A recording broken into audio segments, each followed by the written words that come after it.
So next ఇప్పుడు ఈ వీడియోలో మనకు అమ్మవారి యొక్క దర్శనం అయిపోయింది. అమ్మవారి గుడిలోని భోజనం గురించి నేను తిన్న యొక్క అనుభవం గురించి చెప్పాను. సో నెక్స్ట్ ఏంటంటే రిటర్న్ జర్నీలో అసలైన ట్విస్ట్ జరిగింది. ఇది నిజంగా ఒక గగ్గురు పిడిచేటటువంటి విషయం అనమాట. ఒక ఉద్వేగభరితమైన విషయం. అలా నేను నిర్ణయించుకున్నాను మళ్ళీ రిటర్న్ వచ్చేద్దామని. సో అప్పటికే ముందుగానే నిర్ణయించుకున్నాను నేను. అంటే ట్రైన్ అనేది అప్పుడే అంటే స్టార్ట్ అయినప్పుడే నాకు తెలుసు అనమాట. నేను నెక్స్ట్ రిటర్న్ ఎన్ని గంటలకు రావాలి చూసుకున్నాను. ట్రైన్ ఎన్ని గంటలకు స్టార్ట్ అవుతుంది, కరెక్ట్గా 2 గంటలకి మనకి విశాఖ ఎక్స్ప్రెస్ వస్తుంది. సో దానికి ఎక్కిపోవాలి ఒక ఆలోచన వచ్చింది. ఇప్పుడు నాకు ఒక క్లారిటీ వచ్చిందనమాట. నేనేంటి ఎవరిని అడగాలి. సో అలా నడుచుకుంటూ వస్తున్నప్పుడు ఎవరు లిఫ్ట్ ఇస్తారా అంటే మనం ఒక ఆటో మీద వెళ్ళి డబ్బులు కట్టుకొని వచ్చి వెంటనే అయిపోతుందన్నమాట.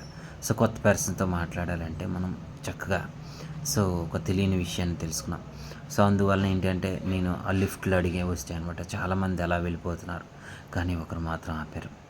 సో ఆపితే నేను పలానా దగ్గరికి వెళ్ళాలి, అయితే నేను అక్కడ ఆపేయండి అని చెప్తే ఆ వెళ్తున్న దారిలోనే అక్కడ ఆపేసాడనమాట. సో నేను ఉండే ప్లేస్ నుంచి రైల్వే స్టేషన్కి ఖచ్చితంగా ఒక 3 కిలోమీటర్లకి దూరం ఉంటుందన్నమాట. సో నేను వెళ్ళాలి. అప్పుడు ఒక వెహికల్ వచ్చిందనమాట. వస్తే పలానా దగ్గర అక్కడి నుంచి ఒక దూరం ఇంకొకరు అలాగా ఒక 3 వెహికల్స్ ఎక్కి రైల్వే స్టేషన్ చేరిపోయాను. సో రైల్వే స్టేషన్ చేరిపోయిన తర్వాత ఆయన నీకు ట్రైన్ అంటే ఇంటర్సిటీ ఉంది, విశాఖ ఎక్స్ప్రెస్ ఉంది, ఏం కావాలన్నాడు.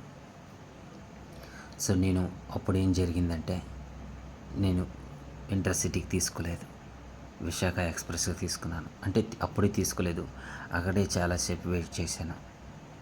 అక్కడ ఏదైనా ప్రదేశం కొత్తగా ఉంటుందా అన్న విషయంతో నేను చూశాను. అలా చూస్తూ కొనసాగిస్తూ అక్కడ జరిగినటువంటి విషయం ఏంటంటే అక్కడ కొందరు వ్యక్తులు ఉండేటటువంటి తీరును గమనించాను. చుట్టూ వాతావరణాన్ని గమనించాను. కోట బొమ్మలు చాలా బాగుంది అనిపించింది. సో అప్పుడు టికెట్ కొన్నాను. అది విశాఖ ఎక్స్ప్రెస్. ఆ విశాఖ ఎక్స్ప్రెస్లోనే